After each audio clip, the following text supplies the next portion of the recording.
and welcome to Tell Me Your Story, New Paradigms for a New World. I'm Richard Dugan, your host. Thank you so much for joining us here on the program. You do know, if you've listened for any length of time, that we do come your way on Sundays at 7 a.m. and 7 p.m. and Monday mornings at 1 a.m., and that's on the radio broadcast, streaming live at those times as well. But the podcasts are available 24/7 at SoundCloud, iTunes, TuneIn Radio, Spotify, Stitcher, as well as not only the homepage, but also the radio shows page at richarddugan.com. Go to those pages, go to those websites, and just type in Tell Me Your Story and or Richard Dugan, and I think it'll take you right there. And, you know, we put them up as regularly as we possibly can, and we encourage you to listen to them. We also want you to know that sometimes these interviews run longer than the radio broadcast. The radio broadcast is only 50 minutes long, 50 minutes long. And we sometimes add 10 or 15, 20, 25 minutes of great information, insight, inspiration. So we encourage you to listen to the entire interview by going to the podcast locations. We also would love to let you know that our guest's website will be given here in the program, so stay tuned for that as well so that you can continue your evolutionary process, and we encourage you to do that. Also, if you'd like to support what we're doing, if what we're doing here on the Tell Me Your Story radio broadcasts resonates with you, you like what we're doing and you'd like to help us out, we're open to that. We greatly appreciate it. We're more than thankful. We have a PayPal account that you can donate or support, send your support to, and any amount is welcome. And again, we are greatly appreciative of that, and even some energetic energy. Send us some great energy. And we also, if you have ideas, guest suggestions, people you think who are doing the same kinds of thing, looking for those new ways of living and making a better life for themselves and the people around them, let us know. Send an email to TMYS for Tell Me Your Story. That's TMYS at richarddugan.com. All right, enough of the preliminaries out of the way. It is time now for us to get down to basics as far as something that I personally, and I've shared this on the program before, have never really done, not in the conventional sense. There's never been one person per se or one philosophy that I have abided by. I'm a metaphysician, and I take in all the different philosophies and kind of put together my philosophy for me. I don't put it on anybody else. And I know that many folks are searching for a particular place to call home, philosophically, spiritually. And we're going to talk with a woman today who is going to help us to do that. If that's something that is near and dear, deep down inside you, there's somebody out there that I know I need a mentor. I need somebody to guide me through certain parts of what's going on in my life. Well, today we're going to find out how you can do that. Finding Your Coach is the title of the book. Diving deep within with Melinda Kelly. And Melinda, thank you so much for joining us here on the program. Thank you so very much for having me here. I'm delighted to be here. You know, as I say, I've never, it's as I've traveled through my life, born and raised a Roman Catholic, Western Rite. Also had experiences in the Eastern Rite of the Catholic Church through my first marriage. Lived next door to a family of 11 Mormons and actually attended a service. And after that, my mother said, "Doesn't count. You got to go to Mass." I was a Baha'i in the early mid-1990s. I have studied, of course, a lot of the Eastern mysticism. My metaphysical primer was Autobiography of a Yogi, which I still read regularly. A dear friend of mine gave me a wonderful book that she said that if she was ever trapped on a desert island, it was the only book she would ever take with her, and that is The Impersonal Life by a gentleman by the name of James Banner back in the 1930s. I've also read Johannes Graeber's Communication with the Spirit World of God, and dozens and dozens of other books, and I've attended Unity, and I've had guests on with Scientology. I've had atheists on this program as well. There's a philosophy there too, folks. And yet there's never been a desire on my part to seek out one individual, even for a period of, an extended period of time, that I felt I needed to follow. I needed to adhere to a set of practices and so forth. But obviously there are people who are seeking. Talk to us a little bit about that aspect of our humanness and the connection with our spirituality, that we seem to have that desire, that need to find a mentor, a coach, a guide, if you will, to help us through. I'd be happy to. And I can very much appreciate your path. And I was trying to write down all the authors you were listing. Well, there are many more, but we can get into that later. But it is fascinating. Once you open up, you start seeing more and more and more. And I was also raised Roman Catholic. I think anytime you have a basis in faith, it gives you a starting place to explore further. And very thankful for that. I was also raised by a father who was taught by the Jesuits, which the Jesuits are all about the questions and getting something done. And it creates a very interesting mindset that you don't realize you have as a child that will serve you through your life.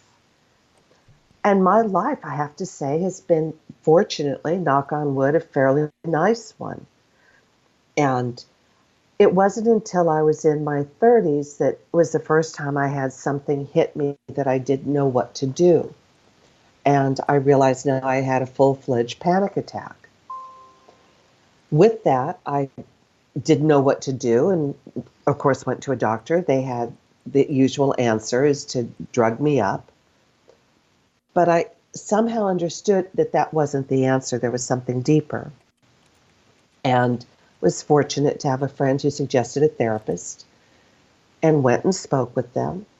And in the treatment, there was a lot that was addressed that was fabulous. But even at the time, I was cognizant that I was holding back at some level and didn't fully avail myself of what they may have offered me.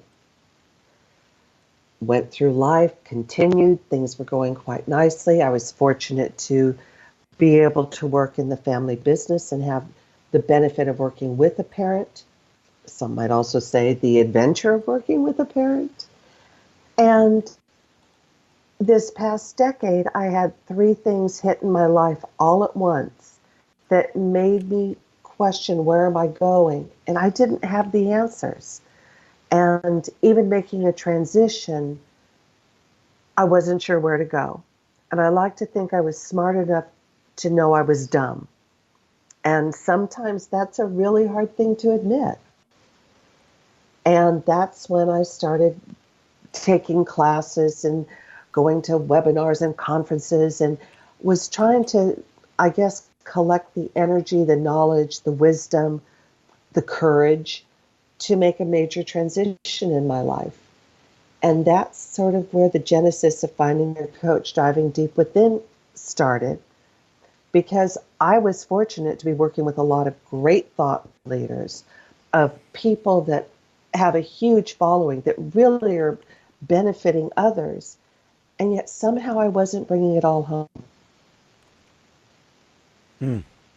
Well, I have to say that one of the things that has sort of perplexed me over the years is the fact that there are so many individuals who, and maybe rightly so, I don't know, but at the same time, I also know that there are those who have been not so benevolent, if you will, and genuine, who they take on the mantle. All right, they just do. I have the answers, and if you will but follow me, I will guide you to, nirvana or whatever the place in time and space might be. And again, we've had people who have done that for not such benevolent reasons, and many people follow that person because they are looking for something, aren't they? I mean, it's like it's not that they're being deceived in the sense that that's what they're looking for, to be deceived. They're genuinely looking, and somebody takes advantage of that vulnerability. But then there are others, and I have to say that, and I say this in all humility, when I was 21 and I was conducting many interviews even back then, and I was asking some very interesting questions, apparently. And someone said to me something that at the time I thought, is this a good thing? They said, Richard, you're wise beyond your years. And at first I thought, I don't know if I like that, because, that's a heavy thing to lay on someone, And at the same time, the other thought was, am I going to be able to keep up pace? In other words, as I get older, will my wisdom outpace my aging? Kind of thing. But I've never set myself up as any kind of oracle or font of wisdom. I mean, I've been searching just like everybody else, like you. I don't have all the answers. That's why I'm coming to you. You have all the answers, don't you? Oh, I love you for that. That's so cute. I have a few answers that I'm happy to share.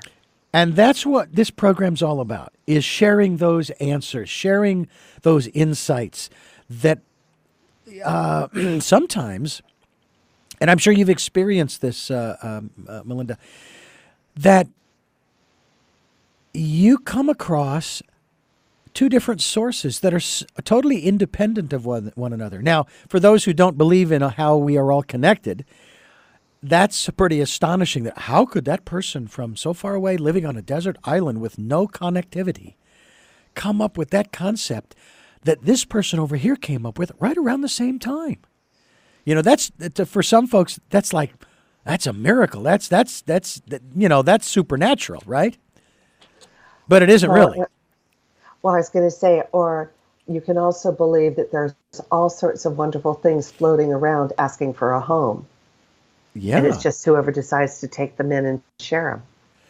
So for those who are looking, who are searching, who are genuinely wanting to find their place in the universe and their place in the grand scheme of things, what's one of the first steps? Obviously, the desire. I feel the need to be a devotee, a disciple, if you will, a follower, because I'm not strong enough on my own. Is that, I guess, first thing is that a safe place to be? How do you address something like that? Well, I wouldn't say it's a matter of strength. I'm not strong enough on my own. I almost feel it's more an acknowledgement of, I need a little help.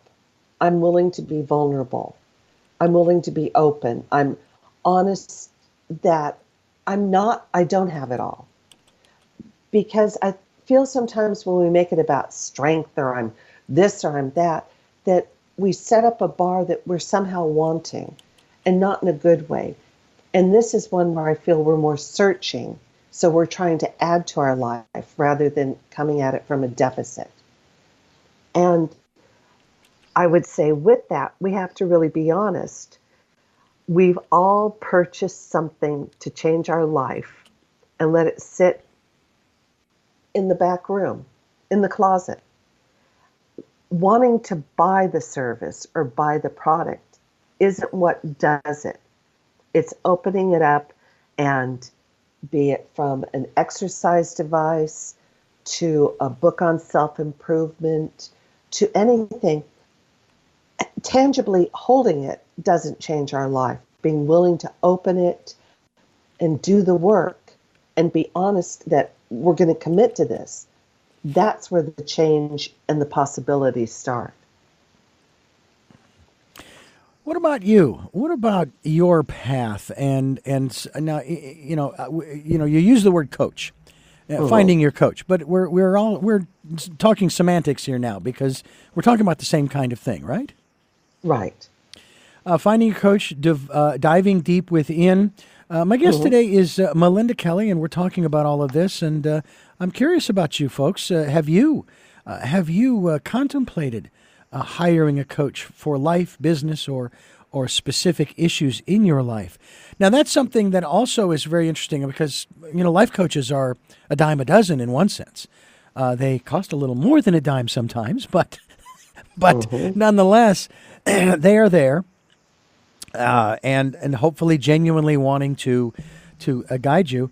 If I was to become a life coach for anyone, my bottom line philosophy would be, I want you to be successful, not me.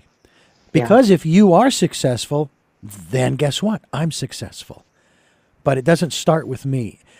Is that maybe the premise? I mean, we have the internet. We can do all kinds of searches.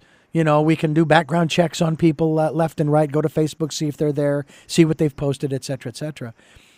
What is? Let maybe start with something like that. How do we begin the process of finding someone, or do we try to get into more of a spiritual state, a meditative state, and sort of ask the universe to bring whoever it is into my life? What is your suggestion? Oh, I have all sorts for you. Please.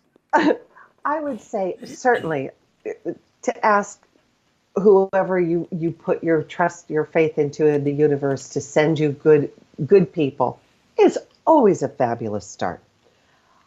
I asked friends. I believe in trust but verify. I signed up for a course through a reputable community ongoing education program for a writing coach forever ago.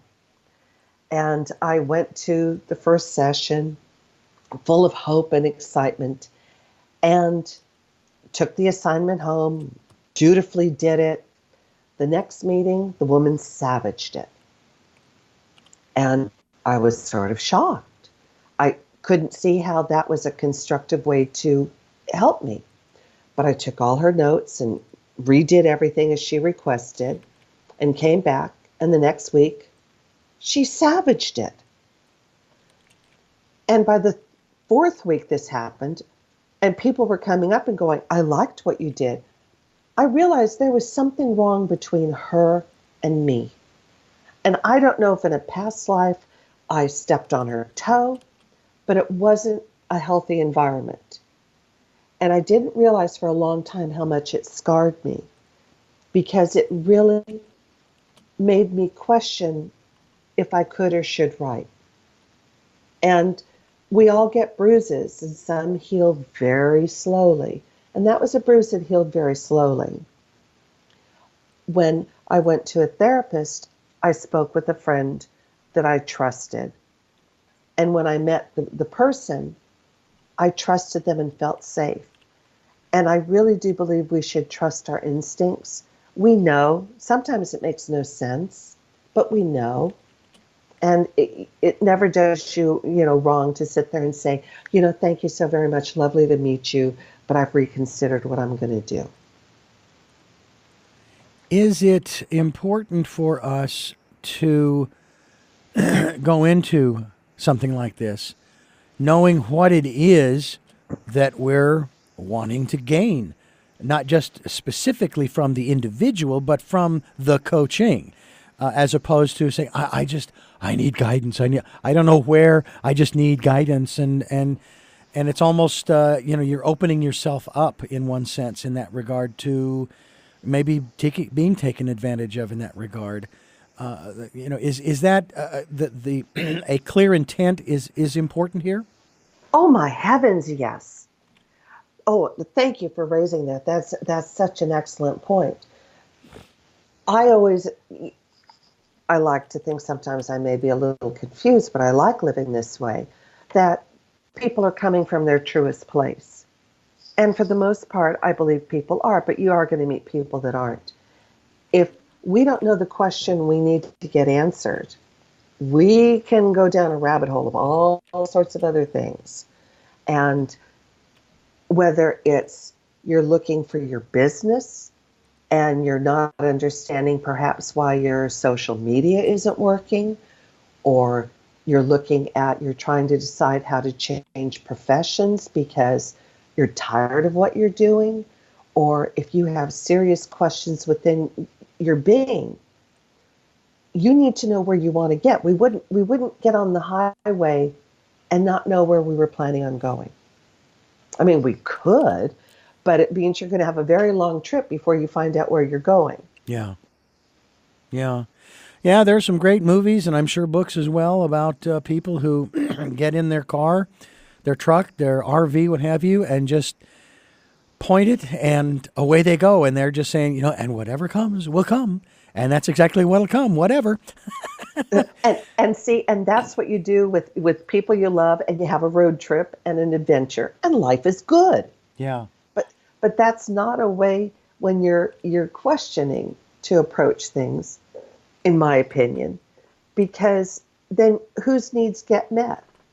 Maybe yours, but if you're going to someone that sells sourdough French bread and you just want a loaf of wheat, no matter how long you keep going to that bakery, you're never going to get your needs.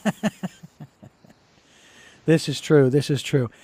Let's talk a little bit here about this aspect of finding your coach.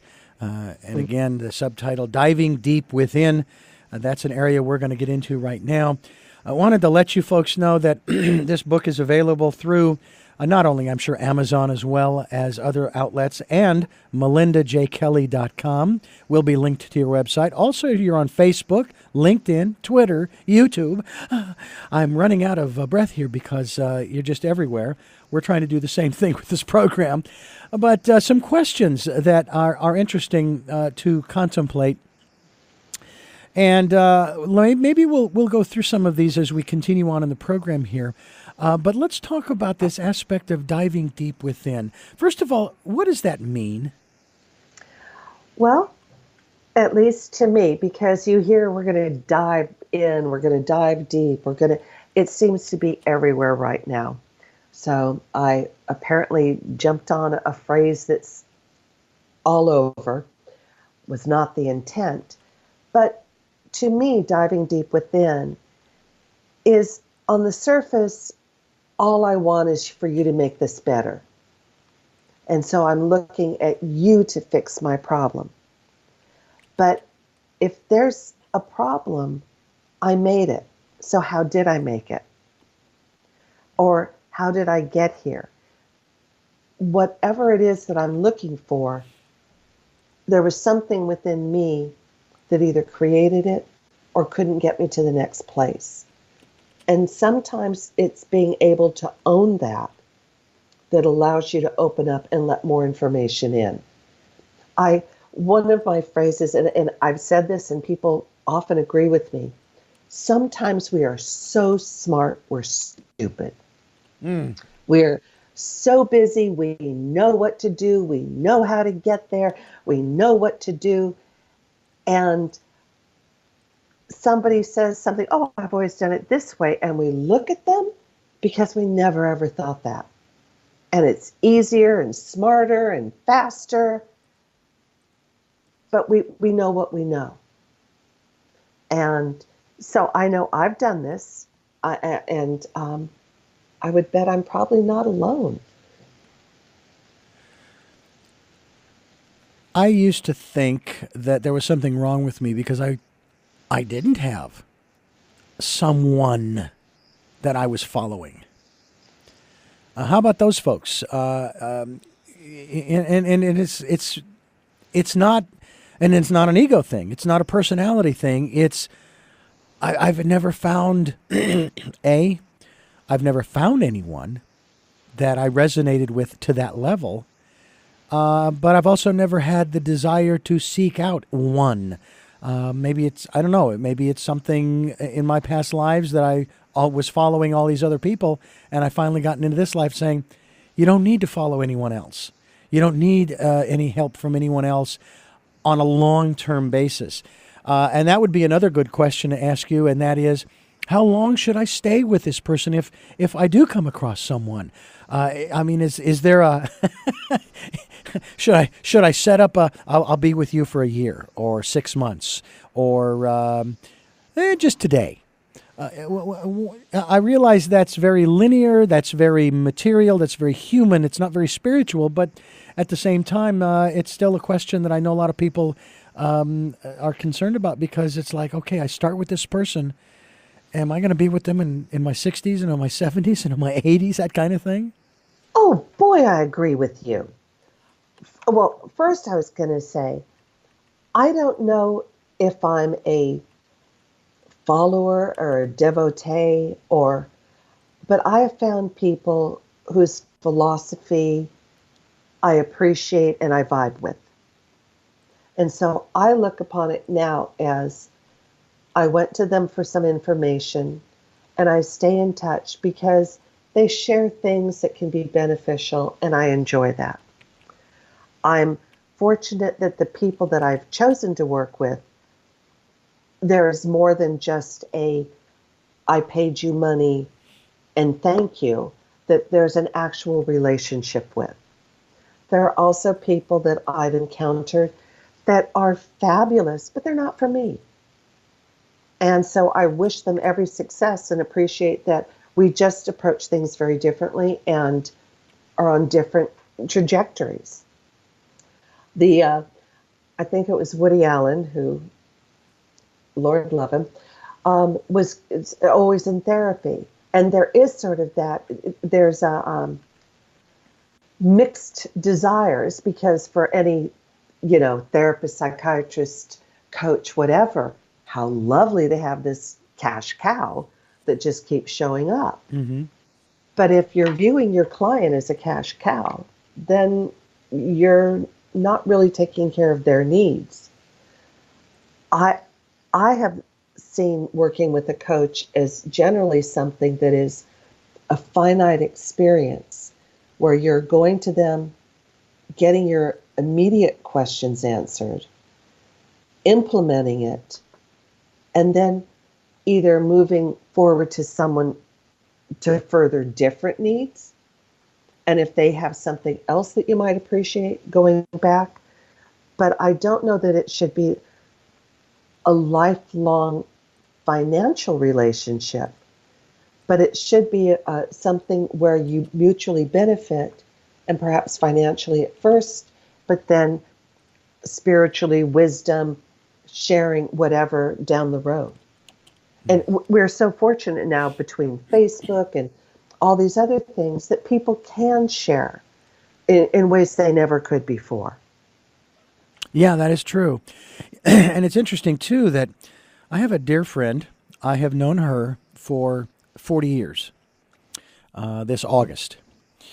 And over the course of time, after getting over my huge crush on this woman when I was in my early 20s, she was married to another man, and I contemplated doing him in so that I could fill his shoes. But it was never anything serious. We became very good friends. She became my acting coach. She also became what I refer to as a mentor, just because of the things that she would share with me. And she was also the one who gave me the copy of The Impersonal Life. And one day we were chatting, and this was just recently, and I said, I just wanted you to know how much I appreciate our relationship, and I consider you a mentor. She didn't like that. She wasn't angry. She says, well, I really don't care for that. I just think we're very good friends. Which, again, I thought we were too. But I've kind of looked at her that way because of some of the wonderful insights that she shared with me. But there's some folks who don't want to be. You know how we had a lot of this issue back in the 80s and early 90s with sports figures and this whole issue of role models? Mm-hmm. I'm not a role model. I'm a basketball player. Mm-hmm. Well, you know what? You're a role model because you're in the public eye and kids and adults see you all the time. So, you can't escape it. Well, I could understand how, if I'm your friend and I'm sharing and helping and giving to you, I don't see myself as a mentor. We're friends. Of course I want to help you. So I can see how suddenly being deemed a mentor would be like, what are you talking about? You're my friend. That's why we did all this. And I think it's a very lovely statement of her great affection for you, that she's always wanted you to succeed. I mean, those are the best friends that believe in you when sometimes you don't believe in yourself, that see where you could be even ahead of you. Well, and of course, I appreciated what she said, and so I don't refer to her in that fashion anymore, to her or with anybody else. She is just a very good friend who's, and I'm just grateful for the relationship we've had. She's taught me a lot about acting as well. I have to share a funny story that in our acting class that I participated in, and this was because of the relationship I was in at the time. She would never let me do any romantic scenes. Now that is a good friend. Yeah, she says, I know you want to, but no, we're not going to risk it. I want you to be happy and healthy. Exactly. This is fascinating. We're going to continue talking more about this. We're going to get into some of these other questions here. The 7 questions to ask yourself when you start working with a coach. The 7 questions you should ask yourself about how you learn. That's a very good aspect of, again, this aspect of diving deep within. 4 questions about how to ask yourself how to embark on your new course, as well as the aspects of happiness, success. And are they the same or are they different? Maybe we'll start there in our next segment here on Tell Me Your Story, New Paradigms for a New World. I'm Richard Dugan, and please stay with us. Tell me your stories. I'll do my best to understand you. And welcome back to Tell Me Your Story, New Paradigms for a New World, giving you choices and knowledge of those choices to help make your dreams come true.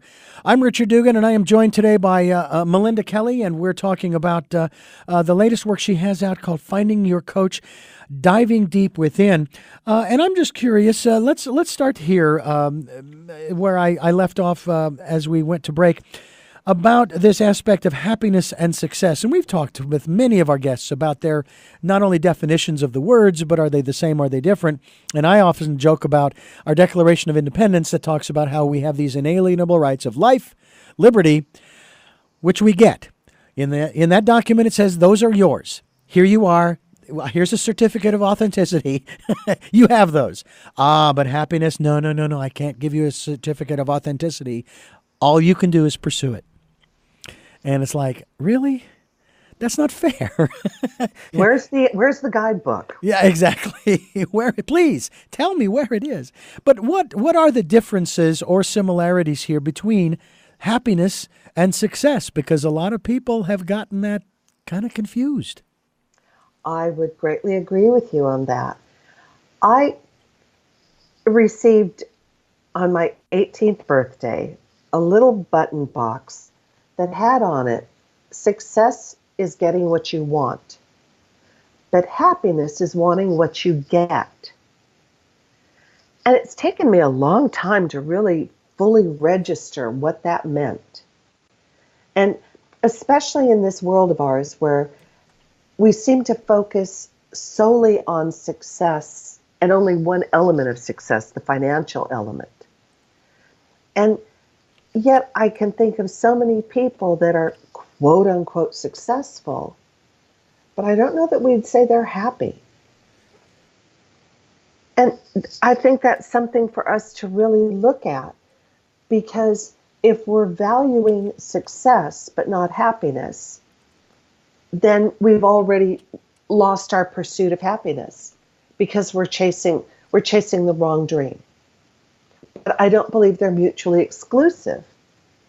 But I believe you have to really think about what you're doing. Well, it is something that we do have to think about because of the fact that we have to find out what it is that we want, and that goes to the questions about not only intent, as we mentioned earlier, but also understanding how we learn. I mean, my present wife and I, we learn differently. She talks quite a bit about the struggles she's had over the years because of her dyslexia. And yet the woman is very intelligent. She's very accomplished and so forth. So how do we begin the process of that self-evaluation to determine this best way so that maybe we need to share with the person that we are now resonating with, and maybe we are employing, if you will, or paying. I want to learn from you, but I need you to know this is where I'm coming from, et cetera, et cetera, et cetera. Mm-hmm. Well, and thank you for that. I realize that I love a good conference. So I guess I have a danger of being a conference junkie. And for me, there's an energy, there's the one-on-one, there's the people you meet, there's the bouncing up. But that's not always a very practical way of life, because it means you have to travel, you have to take a large amount of time. That there are great benefits from it, but it does come at a cost, time-wise, physically, financially. I realize that I hate to admit this, but I can be on a webinar and the talking head droning at me can put me to sleep. And I'm not really getting very much if I start going and checking my Facebook or answering emails. So I know that if I'm doing a webinar, the best way for me to do it is probably on my phone, so I can't multitask. That's something I realized. As you were talking about, your wife with her dyslexia, I have a very dear friend who's a slow reader. And I so respect that she slogs through it, because so often the most intelligent people do have an issue that they've learned to work around. And so the knowledge when they get it is golden. We all have, and there are people that they need to read it and they need to take it in with the written word and be able to mull it over. And there are other people that need the verbal exchange. They need the one-on-one. They need the urgency of questioning you and asking you, well, what do you think about this? That benefits them. And then there are also people that learn best by doing it.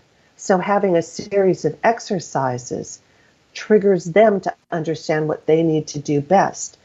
If you ask them a question right away, they love to answer it, but they really need to take a moment and decide how they want to deal with it.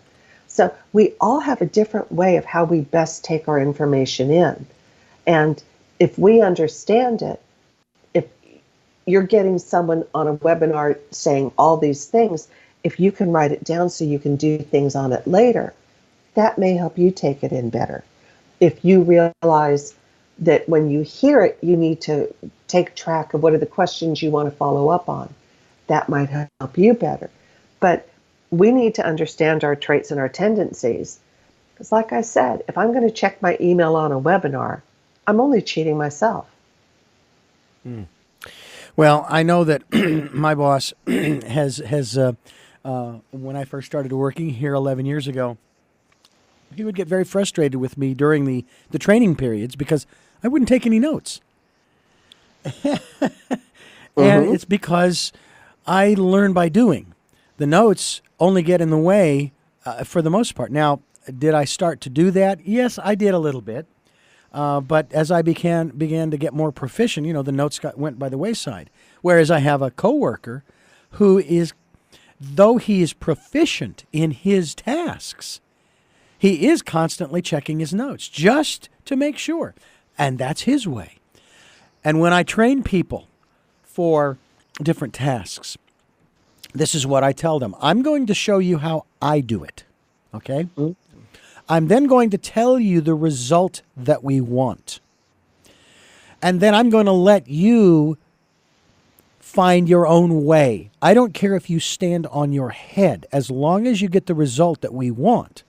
That's all that matters. So that is so generous. That is so fabulous. I give them that freedom because the bottom line is they're not going to do it the way that I do it. And I don't have a problem with that. And actually, I'll tack one other thing onto that as well, and that is that I want to share everything that I know about this. I am not territorial in that sense. I've had experiences where I became territorial. One station that I was working for, I was hired, And 2 months later, they decided to sell the station, so they started cutting the staff. And I made it through the first two cuts, if you will, in November and January, but was let go in March and then was asked to come back 2 weeks later to run the station. And I was literally running it by myself. And I was doing everything, literally. And then when they brought this other station in that they had purchased, this company that had bought the station I was running and this other station, brought them into the suite I was in, they started taking jobs away from me, the little tasks, right? And that was very threatening. Wait a minute, but I do that, and so forth and so on. But what I have learned over the years, not just in that experience, but even beforehand, but, at that time I was solo and I was feeling great that, oh my gosh, I'm running a station all by myself. It frees me up to pursue other things. And a lot of people don't seem to understand that. And so it's like when you are seeking out someone to help you through, is that kind of a trap that some folks get into where they become so connected, if you will, to that individual that they actually do outgrow, but they don't have maybe the courage or the whatever it is, or the coach doesn't have the insight to know it is time for you to go, grasshopper.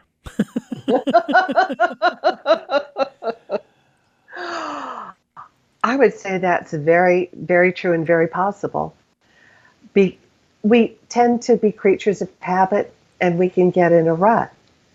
And my sort of way of looking at it is, if I look forward to working with you, if I look forward to our meeting, that's a good sign. If I find it's easy to clean my closet, that's a bad sign. And that's where I believe listening to yourself lets you know when you've outgrown someone. But you may want to stay with them because they become your security blanket. Mm-hmm. They may be the place that, when you say, I'm going to wear a purple hat for New Year's Eve, they say, that's great. You're going to be an outstanding individual. And you may need that until next year when you can wear a chartreuse hat without asking. So where are you today? Who is coaching you on your path, or who has that you still tend to look to give you maybe, I don't know, maybe a confirmation? Again, as I've often said, I've been to intuitives before, psychics and what have you. And it took me, and it didn't take long for me to realize that all I was doing was going to them to get confirmation of what I already knew.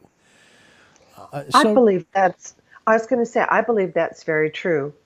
I believe a lot of us know, but may not have, for whatever reason, the strength, and there I use that word after I said not to use it, but that we may not have the courage, that for whatever reason, as we grew up or experiences have left us questioning.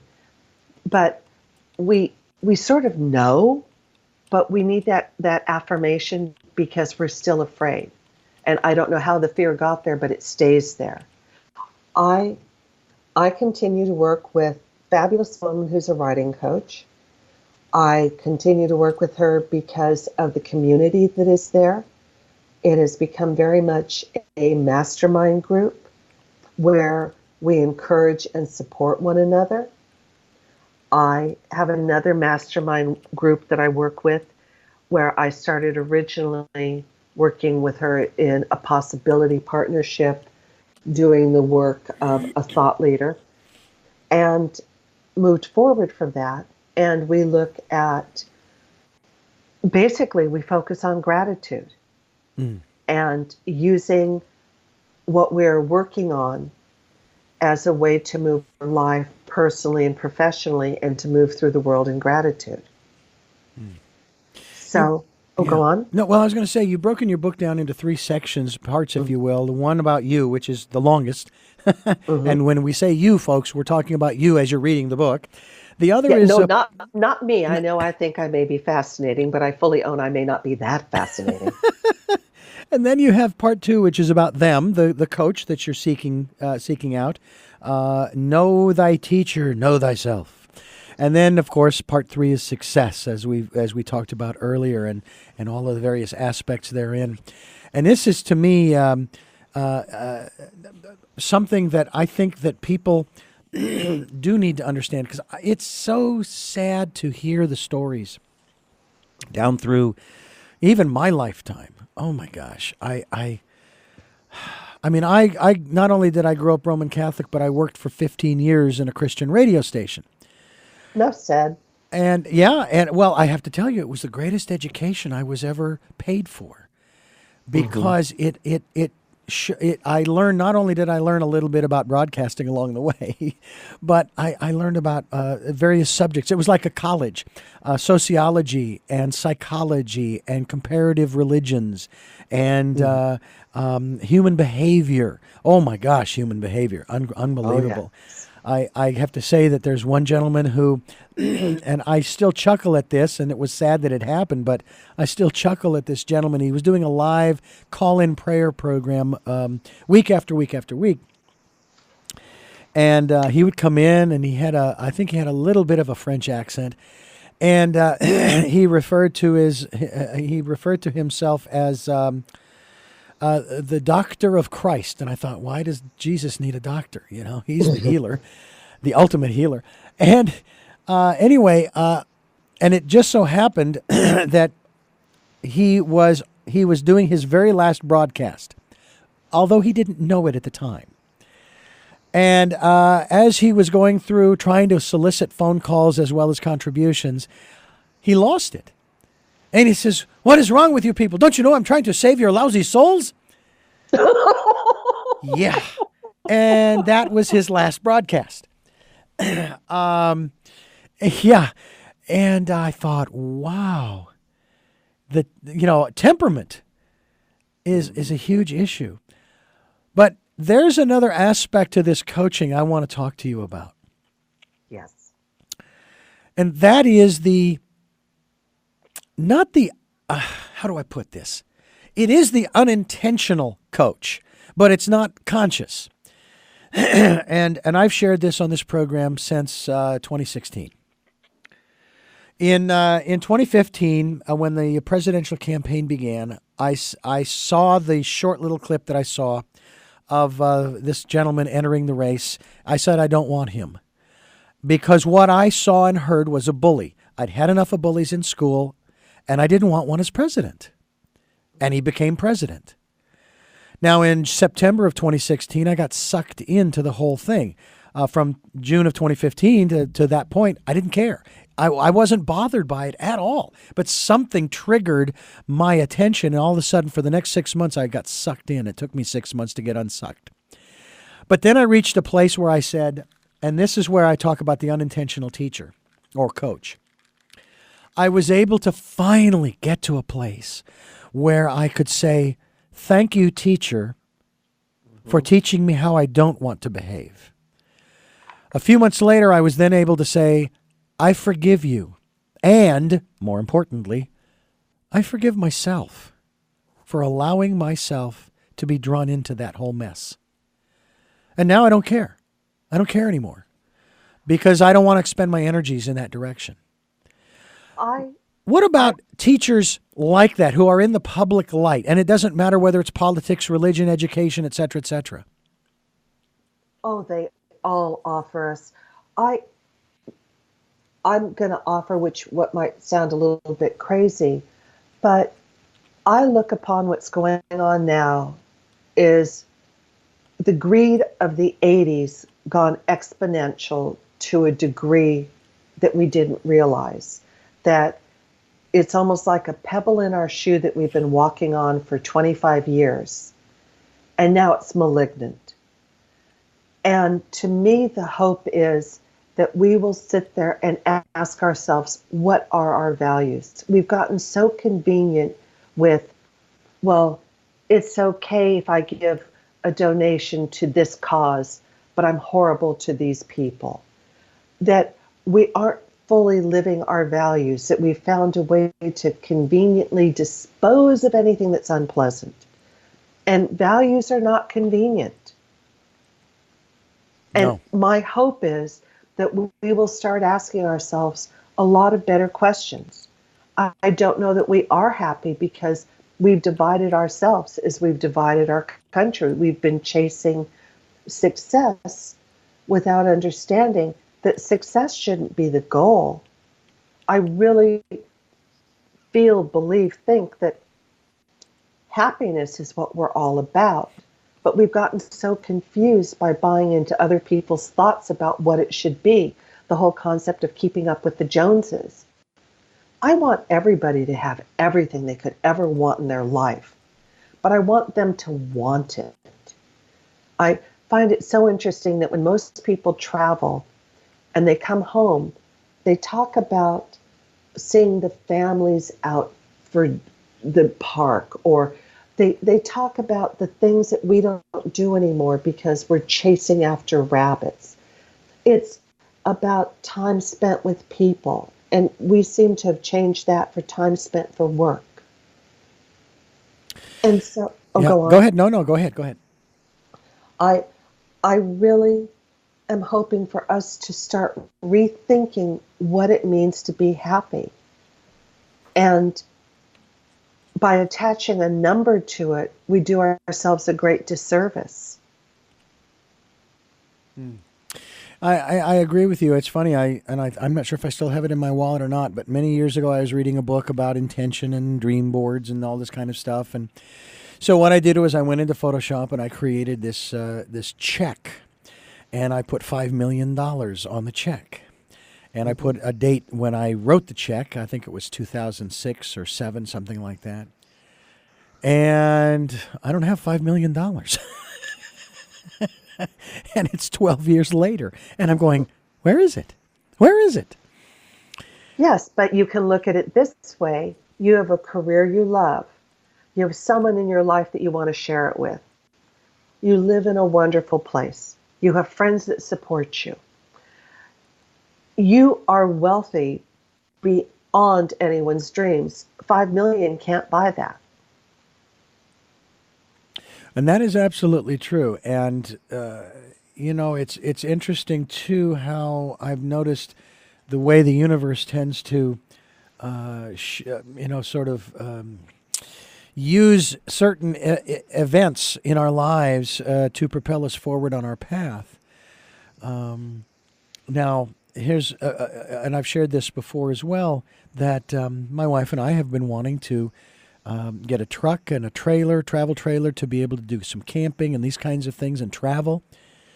And I'm sitting here going, well, I remember seeing how the universe set it up for us to move to Santa Barbara. Totally separate story. But I'm not seeing how the universe is setting this up for us to do that. Yet. And in November of 2018, I was involved in a car accident. Oh. Right? No injuries on either part of either of us. And it was just us, the two drivers. And actually, it was sort of a minor accident. It really was, all in all. When you take a look at the damage, it looked pretty bad, but it was really kind of a minor thing. However, the vehicle that I was driving, this beautiful Volvo 2007, it was great. And it lived up to its safety reputation, especially in that instance. Again, though I didn't think there was that much damage. But when the car was towed, I couldn't believe this. They actually towed it all the way to Van Nuys from Santa Barbara and inspected. It was declared a total loss. And it was because the parts were going to be too expensive to replace. And even as they took the car apart to put the parts in, they didn't know what they would find on the inside, and there may be more parts and more parts. And a 2007 vehicle is going to be kind of hard to find, let alone a Volvo of this model and make. And so the total loss came out. And so the car was paid off, fortunately. We were right side up on the loan based upon the value of the vehicle, plus we got another $2,000. Oh, wait, we can use this as a down payment. Well, why don't we buy a truck? And there it was. And I thought, really? The universe is going to... the universe turned it around, turned it into something else. And again, thankfully, there were no physical injuries to myself or the other driver. And yet, There you go. And you just don't know how those kinds of things are going to happen. So when it comes to finding a coach for one's life, it's the same kind of thing, isn't it? You just never know who that teacher's going to be. You don't. And it can be when you least expect it. And there is something else. There's a lot of free information out there. There are a lot of people sharing knowledge and wisdom. And you can avail yourself of that. It might help you on a task-specific journey. If you're looking at changing your life and want to do a new profession, there are all sorts of online tests and other things. Not everything has to be about money, but ultimately what it has to be is knowing what you need and what you'll do when you get that information. Like I said, it's not enough to order it. You have to be willing to put the work in and do it too. And there are times when people are just, I've done so many other things and I don't have time. My schedule is so full. And I guess that's when it comes down where the rubber meets the road and says, how badly do you want it? And sometimes that's what the universe says. How badly do you want it? And there are a lot of reasons for that. Sometimes we're afraid to move forward. Sometimes we may know what we want to do, but we need, for whatever reason, we're not ready yet to make that jump. Someone has to give us that, either the step stool or the hand or whatever, to give us that, the ability to say, I'm going to do it. And a large part of that is sometimes I feel we need to hear from other people that it's okay to make a mistake. And honestly, the best learning comes from when you really make one heck of a mistake. You never forget you will never do that again. And as you recreate something, you will learn to do it better and wiser and all sorts of other things. Yeah. But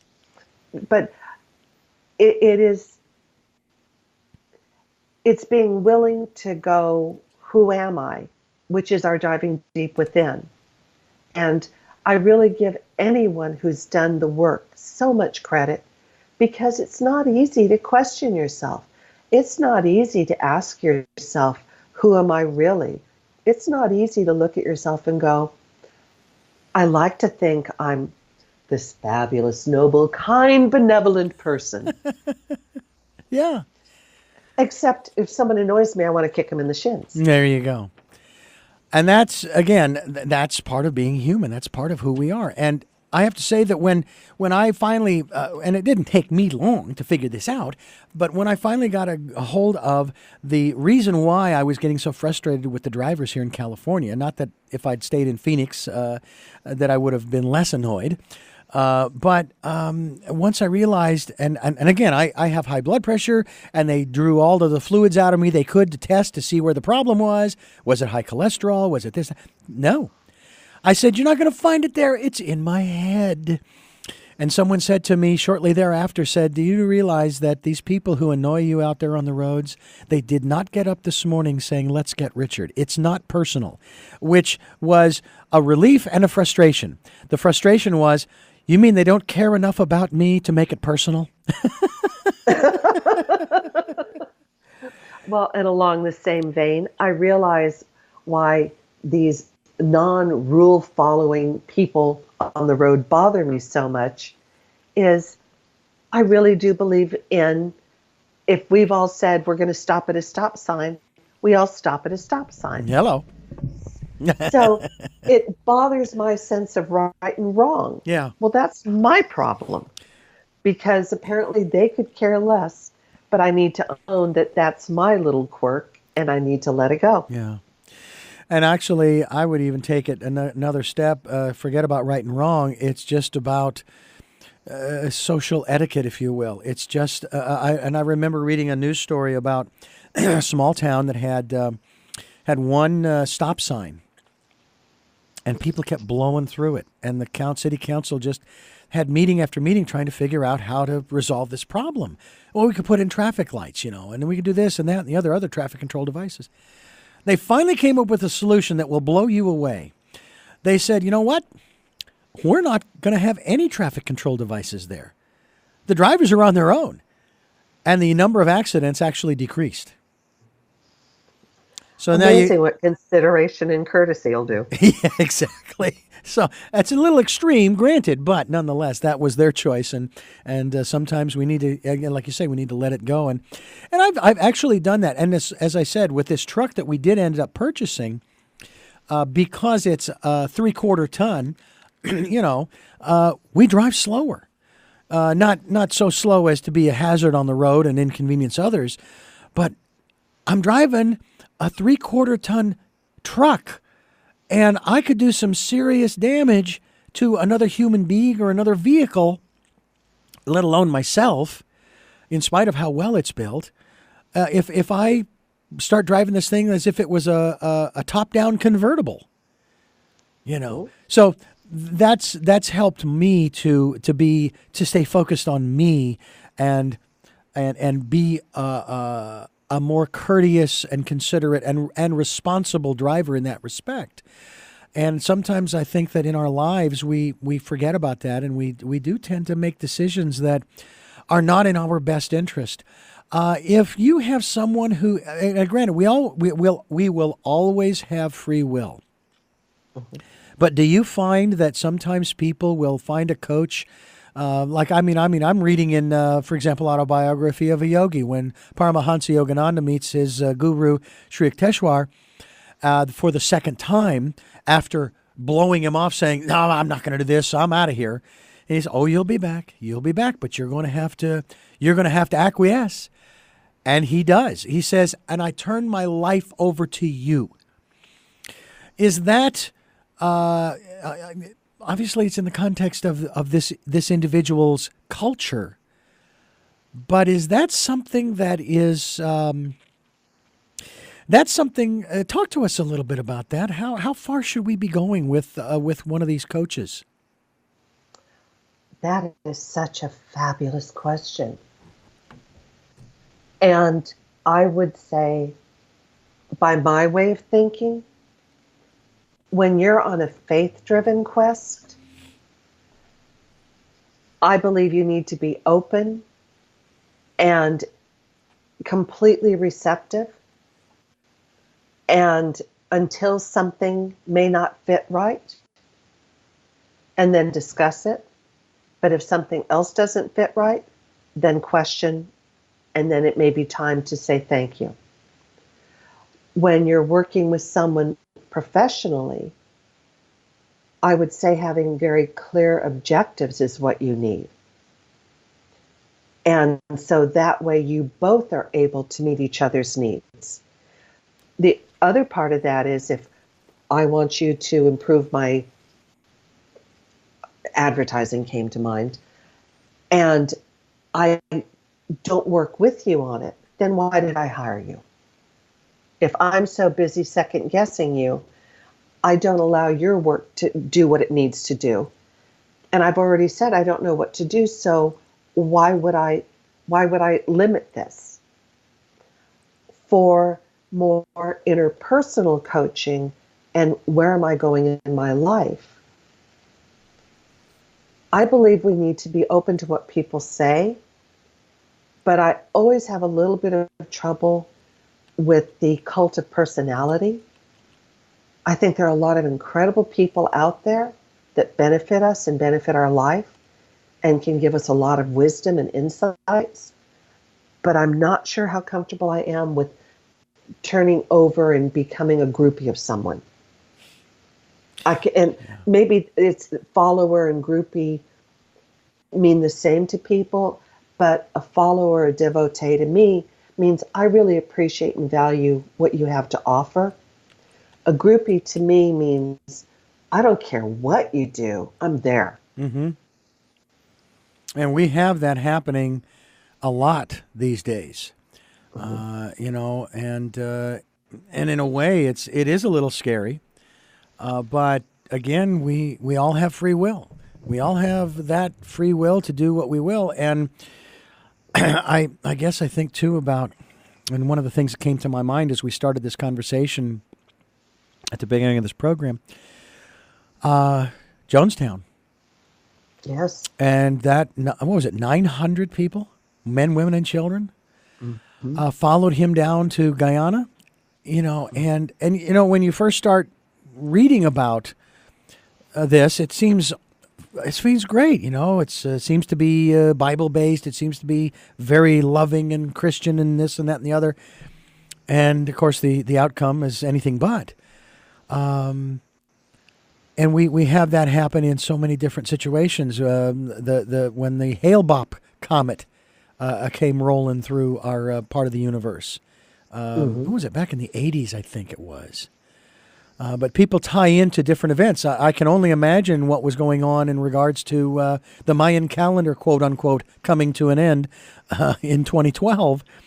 And I kept telling people it's going to be the same as Y2K. Nothing, at least not on a material level. So yeah, we in addition to having free will, but we also have to exercise some discernment, don't we? Oh, most definitely. And as you were saying that, I was thinking that in the instances you were mentioning, it was all about fear. Yeah.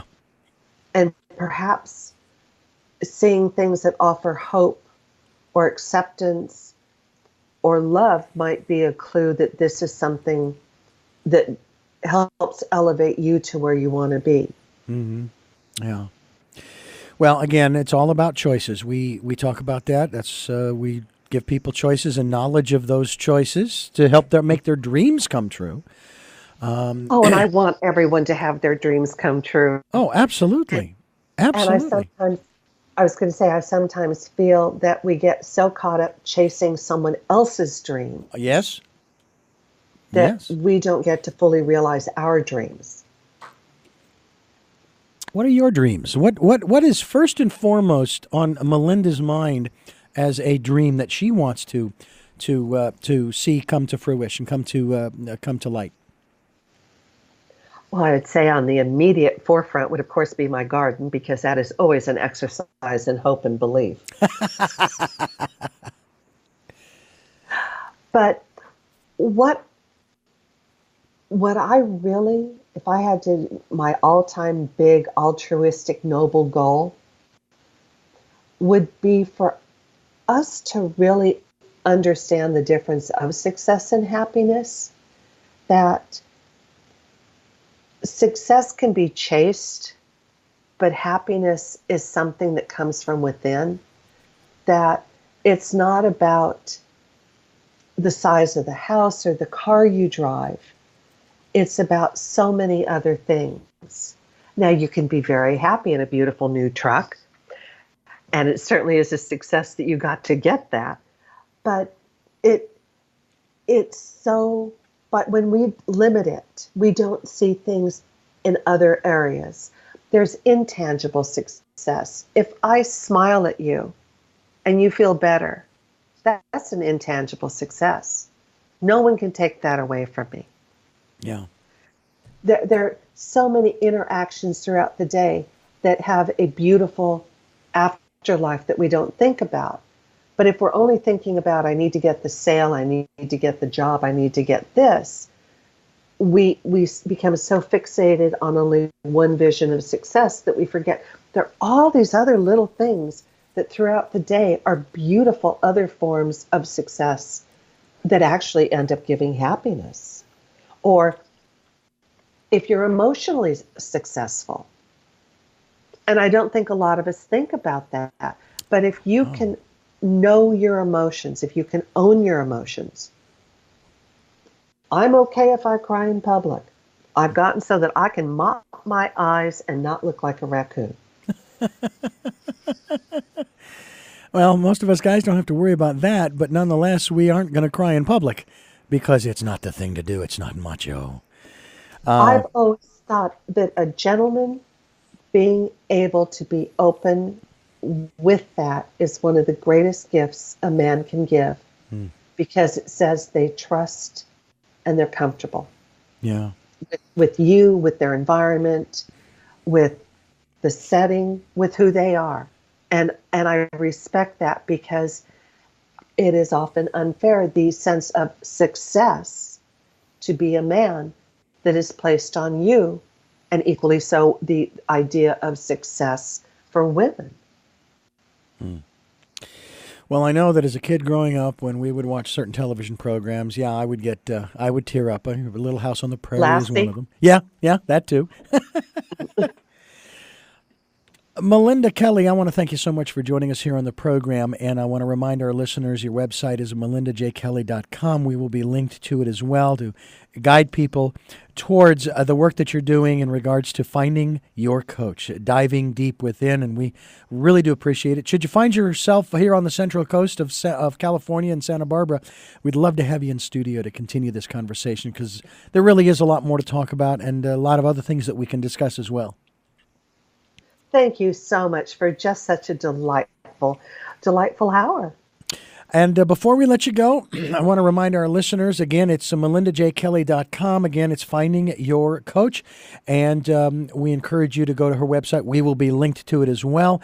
A reminder that when you're on the SoundCloud podcast, it's that little grocery cart in the upper right-hand corner of the player that is the link to our guest's website. If you're listening to this interview, click on that little grocery cart. It's not for purchasing anything. It's for taking you to her website or any of our guests' websites as you're listening to these podcasts. Also, a reminder, too, that if you're listening to the radio broadcast, there's more.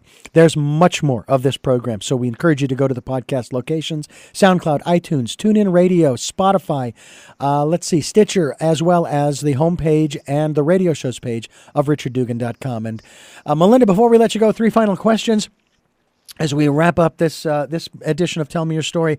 And the first question is, who is Melinda Kelly? I like to think she's a very good friend, someone who believes in her community, who is a kind soul, and who enjoys life with a great passion and purpose. What is it that you hope to or want to achieve through the work that you're doing now? I would love for us to really start to seriously consider success and happiness separately, collectively, and in more dimensions than we currently do. And finally, what is your life's purpose?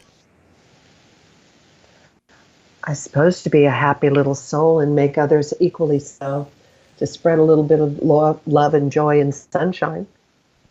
Very good. Melinda Kelly, thank you again for joining us, and we do look forward to having you back on the program later in the year.